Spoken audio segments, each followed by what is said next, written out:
Hey, Coach. You guys have had a couple penalties in the return units. Coach Norvell mentioned technique issues. Is that something that you guys have seen in practice, or is it guys just trying to do too much in game situations? It's certainly not something that we've seen in practice. Each situation's kind of unique in itself. We're an aggressive punt pressure team. We're going to come after punts. We work hard at the fundamentals and techniques on how to block a punt. And we didn't use those techniques in the game in terms of the roughing. The block in the back is an inexcusable penalty that happened on the same play. And then on the kickoff return when we had a penalty, same thing. I mean, we harp very strongly on the fundamentals on how you play in terms of whether you're trying to block a kick, you're in kick return protection, and we got to execute them. And it starts with from a coaching standpoint, doing a better job in terms of emphasis, and then we got to go out and carry over what we do on the practice field into the games. Brendan up front. On Corey Wren's kickoff return, I think that was one of the ones where there was a penalty. But how has he done when given those opportunities so far this season? Is he possibly going to have an expanded usage moving forward? Yeah, I think Corey's done a pretty good job in terms of his role on kickoff return. He's quick. He sees things fast. He hits it. He's kind of a one-cut and get vertical guy, which is what you need to be able to make some explosive plays. So, I've liked what Corey has done to this point, and we just got to keep building on that as we go forward.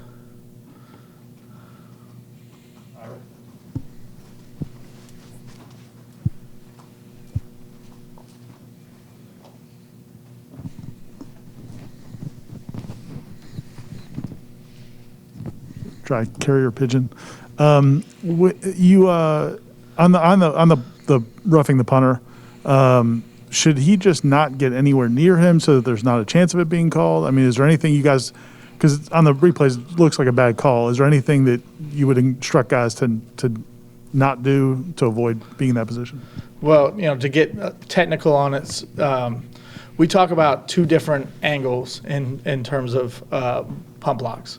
When you're coming through an A-gap, we talk about being on the vertical plane to go block the punt.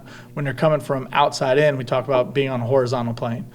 When you're on a vertical plane, we teach one hand to block the kick, so whatever my near hand to the punter's foot would be. So as I'm coming off, trying to block, using that game one as an example, I would just use my right hand. Anytime I get my left arm involved, that's now going to bring my shoulders over, which is going to lead me potentially running into the kicker. Anything that's near hand of the ball allows me to avoid that penalty. So, it's just something that young player we're going to learn from, get better from, and we got to carry over the fundamental into the game. And then your other role, defensive ends coach, Jermaine's productivity the last couple of weeks is, for a defensive end to have that many tackles is pretty impressive. How much of that is his ability, or how much of it is sometimes just effort? I think it's a combination of both. Jermaine's one of the guys that kind of fits that unique characteristics of a guy who's really talented, who plays really hard. And when you get a guy like that, production skyrockets. And sometimes people think like playing hard should just be how it is, and it should be, but it's also a skill to relentlessly chase the ball, and he has that kind of innate ability to relentlessly chase the ball, and he's very talented. So when you kind of couple those two things together, that's what leads to the great production. Yeah. Can you give us the definition of what is running into the kicker and what is roughing the kicker? And not to challenge the call that was made Saturday, but what does the rule book say, and how do they usually interpret it? I think that's a tough one because I think it's a very gray area judgment call. I think if you don't pull off at all, and the kicker has and you run into any part of the plant foot as he's going through his kicking motion, that kind of deems the roughing. The running into, I've always thought is more of an incidental contact, whether you were kind of blocked into it or you tried to pull off and just weren't able to totally pull off, but you've kind of slowed your progress. How they determine which one is which, it's a little bit hard for me to tell. There are some cases where I think it's a no-brainer roughing, and we've gotten running into, and vice versa. So I know it's a tough call. It's a judgment call, and when you're aggressive on pump pressure like we are, we don't want to have any penalties, but we understand that that's part of what goes into it as well. As a follow-up, and again, not to question that particular call, but are you able to get a interpretation from an official after a game as to why it was deemed? Yeah, after the game, anything that is questionable, that we have questions on, we'll always have the ability to turn in to the league, and then they respond with the reason things go down. So, and it helps us because it educates us, and then it also can help educate our players in terms of just exactly what is being looked for, because obviously it's a difficult job being a referee, because a lot of the calls are subjective. Calling offsides and not, I mean, that's a pretty black and white issue, but a lot of the other calls are judgment, and it's part of the game. Coach Norvell said that yesterday's walkthrough, just the way he saw the team, their sort of reaction and the way they handle their business makes him think that, he's got confidence that things are going to turn around, and he's not talking about 8 years from now. Can you kind of share maybe some of your observations from yesterday and why you feel confident things will turn around here sooner than later? Well, the challenge of a Sunday practice is the game is still very fresh. Obviously, if the game goes how you want it to go, there's a lot of positive with that. When it doesn't, there's still a lot of raw emotion that comes from what just transpired the day before, both ends, coaches and players.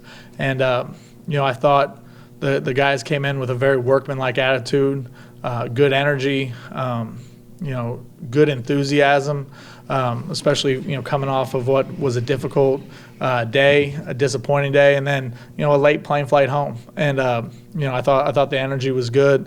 I thought the want to get better was good. I thought the attention in the team meeting in terms of just the body posture, the eye contact with the head coach as he's speaking, all those things were positive. So I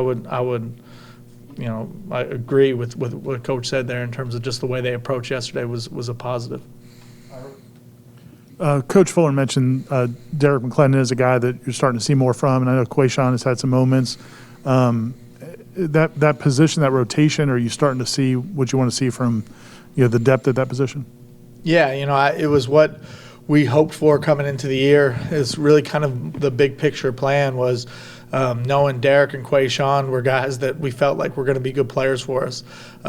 Whether they were totally ready to be the featured guys was part of the reason why we decided that getting some older transfers would be helpful. But knowing that they would come along through the process, and I've been really excited in their development so far.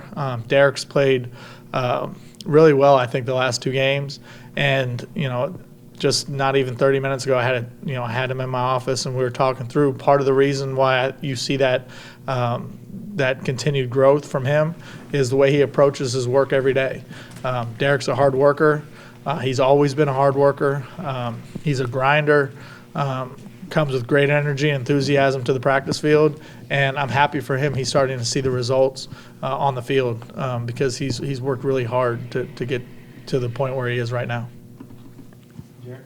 Yeah, Coach, you recruited a long snapper from Maryland who's a walk-on, and he did a PSA commercial the other day.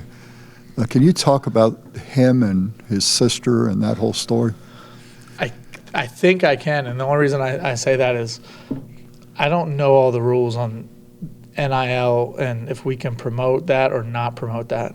Can't promote that specific PSA, but you can talk about him and his sister. Sure.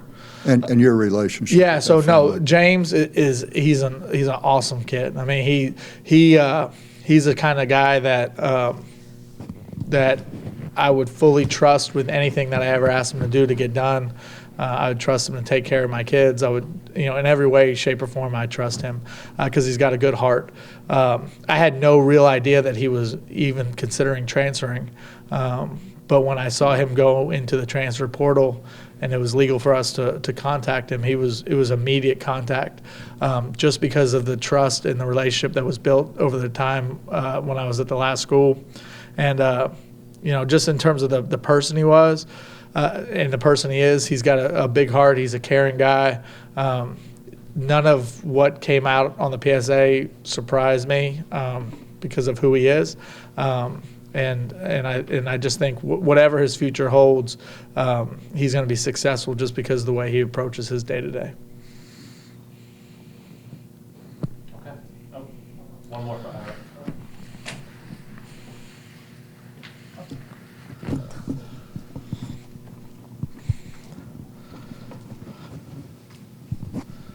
Coach Norvell and yourself, I mean, you guys put so much of a priority on special teams. I know Coach Norvell, he's taken pride on getting some kicks or punts returned for big returns or touchdowns. Are you seeing where that's coming closer in the overall blocking?